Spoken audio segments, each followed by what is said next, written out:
오늘 말씀이 무슨 내용인가 하는 것은 뭐 딱 읽으면 금방 알 수 있는 내용이죠.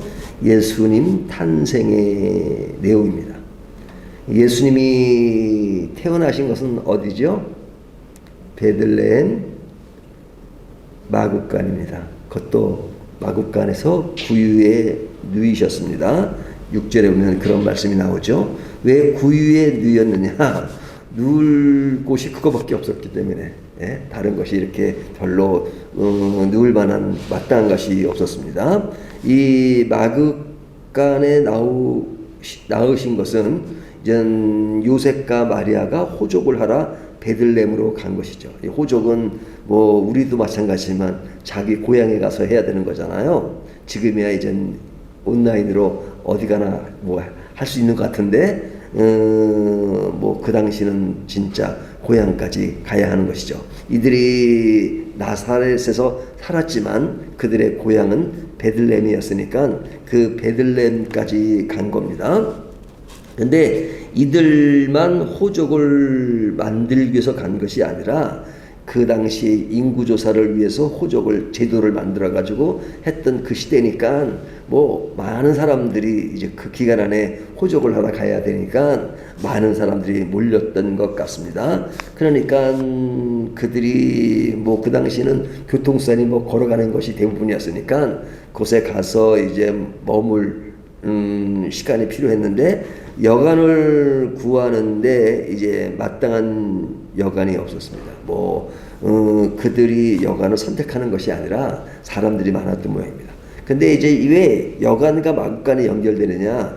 우리나라의 집 구조를 보면 이해가 안 되지만 그 이스라엘의 그 당시의 집이라는 것은 동물과 사람이 같이 살았습니다. 그러니까 집이 있으면 뭐 이게 그 이스라엘 자체가 덥잖아요. 더우니까 이렇게 뭐 이렇게 동물 막 이렇게 집에 뭐 1층에 동물이고 그다음에 옆에 뭐 이렇게 집이 뭐 거의 뭐 이게 담도 없이 막 그렇게 살았거든요. 그러니까 뭐 여관도 좋은 여관은 또 부잣집은 그런 것이 안 됐지만 대체적으로 일반 사람들은 동물과 같이 살았고 여관도 이렇게 좋은 여관이 아니니까 완전 동물이랑 같이 섞여 있는 겁니다. 그러니까 마땅한 방이 없고 마땅한 것은 사람들이 많이 몰렸으니까 내어줄 방이 없으니까 그런 그 마구간에서 이제 예수님을 낳은 것이죠. 자, 예수님이 태어난 그 배경을 그렇게 이야기합니다. 근데 이제 그 태어나신 예수님을 찾으러 온 사람들이 누구냐? 찾아온 사람이 누구냐? 8절을 보면 그 지역의 목자들이 밤에 밖에서 자기 양떼를 지키더니 여기 보면 그 지역의 목자들이 찾아왔습니다. 그러니까 지역의 목자. 이것은 이 동방 박사들이 찾아온 것은 어딥니까? 굉장히 멀리서 찾아왔잖아요. 이건 이스라엘 사람도 아니고 다른 나라 사람들이 찾아온 것과는 비교가 되죠. 그러니까 동방 박사들은 멀리서 찾아온 그런 모습이라면 지금 여기 나오는 목자는 그 지역의 목자입니다. 지역의 목자. 이 지역의 목자들은 마구간으로 찾아온 거예요. 동방 박사들은 마구간으로 찾아온 게 아니고 이로부터 시간이 한참 지나서 집으로 찾아온 겁니다. 집으로. 그러니까 이게 차별이 있죠.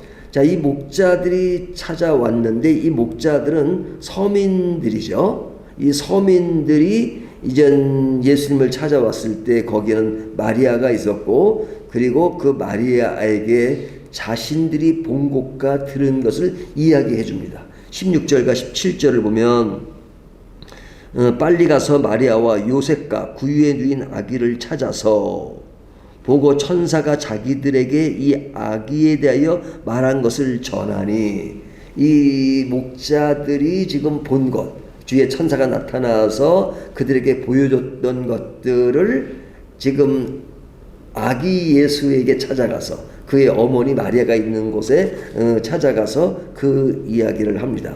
예수님은 그런 천사들이 이야기한 내용의 본 주체이시잖아요. 그런데 그 주체이신 그분을 향해서 이 목자들이 가서 자신들이 본 것을 이야기한다는 것은 상당히 흥미로운 그런 분위기를 자아내죠. 자, 이런 이야기를 하니까 그 이야기를 들은 마리아는 그 모든 과정을 알고 있잖아요. 근데 그런 속에서 그들이 얘기하는 것이 얼마나 흥미로웠겠습니까? 마리아는 많은 것을 알고 있어요. 근데 그 알고 있는 내용이 그 알지도 못하는 목자들이 찾아와서 그들이 경험했던 이야기를 하는 것이 굉장히 좀 신비롭기도 하죠. 그래서 어제도 말씀드린 것처럼 그런 예수님의 탄생의 그 흐름을 보면 그런 신비로움과 평이함이 동시에 묻어 있는 것인데 오늘 본문도 여전히 그러하죠. 그러니까 예수님 탄생이라고 하는 것은 엄청난 거잖아요. 하지만 그 일이 진행되는 그 상황은 굉장히 초라하죠. 굉장히 초라하죠. 자, 그렇다면 이것을 우리가 이렇게 서로 이렇게 비교되는 것을 통해서 이 사건을 좀 볼 필요가 있죠. 자, 예수님의 오심은 우리가 다 아는 것처럼 엄청난 사건이고 그 사건으로 인해서 사실 오늘날 우리가 예수도 믿기도 하고 예수 믿는 것이 어떤 의미를 담고 있는 것인가 하는 것들을 잘 알고 있죠. 하지만 그 일이 진행되었던 그 과정을 보면 굉장히 평범해요.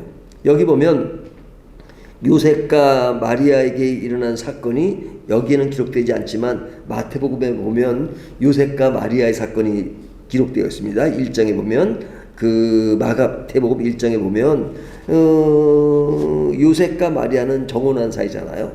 예, 정혼한다는 것은 우리나라는 정혼제도가 없지만 이스라엘은 이렇게 세 개로 나눕니다. 우리는 약혼하고 결혼하잖아요. 물론 요즘은 약혼도 안 하고 결혼하는 경우도 많지만 근데 이스라엘은 약혼, 정혼, 결혼 이렇게 됩니다. 그러니까 뭐 이 약혼, 정혼, 결혼. 그러니까 정혼이라는 것은 같이 살지는 않지만 모든 법적으로 다 그런 결혼 신고를 다 마치고 하는 실제로 부부예요. 실제로 부부예요. 하지만 같이 살지만 않는 거예요. 그것이 정혼입니다. 근데 지금 그런 상태에 있는데 마리아가 자기와 정혼한 그 여자가 임신을 한 겁니다. 그러니까 얼마나 좀 마음이 안 좋잖아요. 좋을 사람이 어디 있어요. 그래서 고민을 합니다. 근데 그 성경에 보면 요셉은 의로운 사람이라. 그러니까 의로운 사람이기 때문에 어떤 모습을 취하느냐. 그 정혼한 여자가 임신을 했으니까 그 당시에 임신한 여자를 공개하고 그러면 뭐 돌로 쳐 죽일 수 있는 그런 시대였잖아요. 하지만 그런 의로운 사람이기 때문에 그것을 이렇게 드러내지 않고 그리고 내린 결론이 뭐냐? 가만히 끊고자 하더라. 그러니까 요셉의 행동을 보면 그런 의로운 생각으로 의로운 방법으로 의로운 결론을 내린 겁니다. 그 결론을 내린 것이 뭐냐? 그 여자에게 해를 끼치지 않고 그냥 자기만 살짝 물러나는 겁니다. 그러니까 가만히 끊고자 하더라. 성경 표현이 그렇잖아요. 그러면 이 가만히 끊고자 하더라는 것은 인간으로서 굉장히 의로운 태도의 결과지만 그러면 그것이 하나님의 뜻이었느냐? 했을 때는 하나님의 뜻이 아니었어요. 하나님은 뭐라 그래요? 데려오라 그러잖아요. 에? 내 아내로 데려오라. 데려오라. 그러니까 자기는 의로운 행위로 그런 결론을 내렸지만 하나님의 뜻은 아니었어요. 이것을 보면 우리가 어떨 때는 우리의 의로운 태도와 의로운 그런 결정으로 내린 결정이지만 그것이 하나님의 뜻이 아닐 때가 있었어요. 그렇기 때문에 그 요셉이 의롭다는 것은 그런 행동을 하는 것이 의로운 것이 아니라 그런 모든 상황을 알고 주의 천사가 그를 데려오라고 할 때 끊지 않고 데려온 것, 그것이 의로운 사람의 모습이죠. 그러니까 의로움의 기준이 완전히 다른 겁니다. 우리들이 생각할 때 내가 이런 자세로 하는 것이 의롭다고 생각하지만 하나님이 볼 때는 그것이 하나님의 뜻이 아닐 수도 있다는 것이죠. 자, 이런 맥락 속에서 인간의 고뇌가 있지만 고뇌 속에서 지금 이제 그 아이를 낳은 것입니다. 어디서? 베들레헴에서. 그것도 마국간에서. 그래서 구유에 누인 겁니다. 그래서 이런 초라한 이야기를 하지만 그러나 다른 한편으로는 굉장히 화려한 얘기를 하죠. 그 화려한 얘기가 뭐냐면 9절을 보면 9절에 주의 사자가 곁에 서고 주의 영광이 그들을 두루 비침에 크게 무서워하는지라. 이 이야기는 지금 천사가 목자에게 나타난 이야기죠. 10절 천사가 이르되 무서워하지 말라. 보라 내가 온 백성에게 미칠 큰 기쁨의 좋은 소식을 너희에게 전하노라 하면서 이제 예수님의 오신 것을 천사들이 이야기합니다. 그러니까 이 천사들이 등장할 만큼의 엄청난 사건이잖아요. 엄청난 사건이면 사실은 국가적인 행사로 이 왕궁을 중심으로 해서 그 모든 행사가 진행되어야 될 것 같은데 지금 주의 천사가 왕에게 나타난 게 아니고 그 당시에 목자라고 하면 서민 중에 서민이에요. 그 서민에게 나타나서 지금 그 위대한 큰 소식을 알렸습니다. 근데 여기 참 재밌는 표현이 뭐냐면 13절을 보면요. 13절 호련히 수많은 천군이 그 천사와 함께 하나님을 찬송하여 이르되. 여기 보면 그 숫자를 어떻게 말해요? 수많은 천군이, 수많은 천군이. 그러면 예수님을 찾아온, 아기 예수를 찾아온 목자는 몇 명이나 될까요? 굉장히 소수일 겁니다. 근데 그 목자는 서민이에요. 그리고 소수예요. 하지만 그 영광을 드러내는 천사의 수는 여기 어떤 표현을 쓰고 있어요? 굉장히 많은, 수많은 잖아요. 그러니까 수많은 천군과 소수의 목자와 사실은 반대가 돼야 되잖아요. 예? 수많은 목자들이 있고 천사는 많지 않지만 그 영광 이러지만 이게 완전히 천사는 수많고 목자는 소수인 그런 것들을 보여주고 있습니다. 자, 그러면 여기에는 그런 서로 대비되는 메타포가 많습니다. 그것이 뭐냐? 지금 이야기한 것처럼 소수의 목자와 다수의 천사, 그 다음에 메시아 탄생의 큰 그것이 이루어지는 그 현장은 마국간이고 구유입니다. 자, 이것은 두 개의 양상을 동시에 보게 되죠. 하나는 초라하고 하나는 엄청난 것. 근데 이 초라한 것과 엄청난 것, 이것을 사실은 동시에 보는 것이 우리에게 신비로운 것입니다. 신비로운 것입니다. 질문을 하나 드릴게요. 십자가, 우리에게 십자가는 엄청 큰 의미를 갖고 있죠. 그럼 십자가는 사형 틀입니까? 구원의 틀입니까? 사형 틀이잖아요. 십자가는 우리가 굉장히 낭만적으로 생각하지만 원래 예수님 당시에 예수님 십자가에 못 박혔다는 것은 사형수로서 십자가에 못 박힌 겁니다. 그리고 그 당시에 사형시키는 것 중에서 가장 죄를 많이 지은 사람에게 행하는 것이 십자가형이에요. 십자가형이라고. 그러니까 우리에게는 낭만적으로 십자가를 이렇게 달고 다니잖아요. 네? 이렇게 십자가를. 그러니까 옛날 김동길 교수가 한 얘기가 제가 지금도 기억이 나는데, 이대 학생들한테 그렇게 십자가를 목걸이를 갖고 다니니까 늘 농담을 했대요. 예, 성경에 보면 십자가를 등에 지라고 했는데 너희들은 이렇게 십자가를 꼭 앞에 달고 다니냐? 그랬더니 이대 학생들이 그래도 가끔 뒤로 돌아가요. 뭐 그런 우스갯소리를 했다는 것이 있는데, 이 십자가는 사실은 낭만적인 것이 아니고 사형의 틀입니다. 하지만 우리에게는 그 사형의 틀이 뭐로 변했어요? 구원의 틀로 변했잖아요. 구원의 틀로.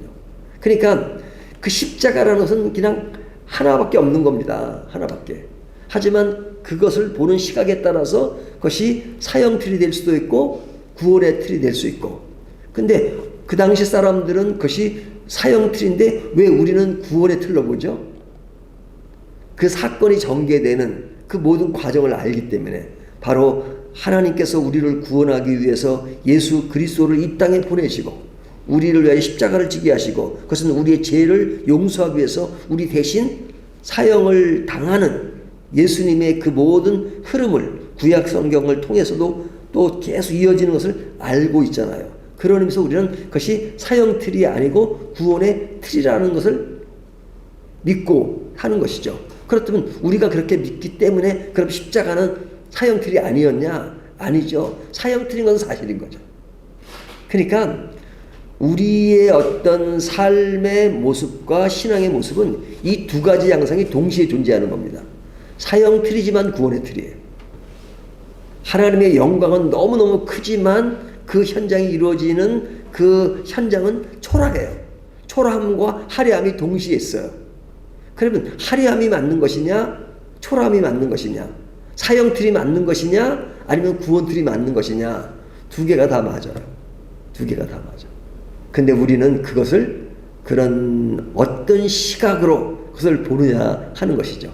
두 가지 양상을 보면서 이것은 단순히 사형틀로만 끝나는 것이 아니라 그것이 구원의 틀이다 하는 것을 알고 있잖아요. 그래서 신앙의 눈은 이 두 가지를 동시에 볼 줄 아는 눈인 것입니다. 신앙의 눈은. 신앙의 눈이 아니면 한 가지만 봐요. 십자가를 보며 구원의 틀로 생각 못하죠. 사형 틀만 생각하죠. 그래서 그냥 사형 집행당하는 그것으로만 보지만 우리의 눈은 두 가지의 눈을 다 가지고 있어요. 사형 틀이었지만 그것이 하나님의 계획 속에서 구원의 그런 능력을 발휘하는 구원의 틀이 되었다는 것을 알죠. 그래서 믿음으로 산다는 것은 그런 생각을 다른 시각으로 볼 수 있는 것, 영적인 시각으로 그런 것을 볼 수 있는 것, 그것이 다른 겁니다. 우리가 이 자리에 앉아 있는 것도 일반 사람들 때는 그냥 새벽기도 가서 그냥 참석하고 뭐 예배 드리다 생각하지만 우리에게는 보이지 않는 다른 세계가 있잖아요. 뭐 하나님의 임재를 느끼고 말씀 속에서 하나님이 우리를 어떻게 인도해 가시고 어떤 모습으로 우리가 살아가기를 원하시는가를 알고 하나님과의 어떤 그런 교제가 이루어지는 장기도 하잖아요.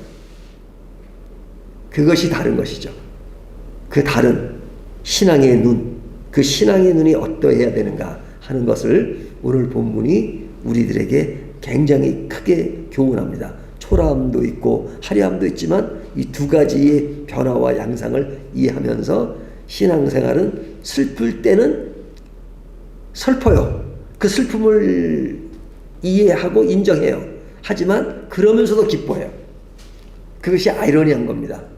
굉장히 내가 슬픈 일이 당했어요. 하지만 내 그런 그 슬픔 속에 밑에 있는 기조 가운데는 그래도 기쁨이 있어요. 왜? 다시 십자가를 생각하면서 힘을 얻고 구원을 해요.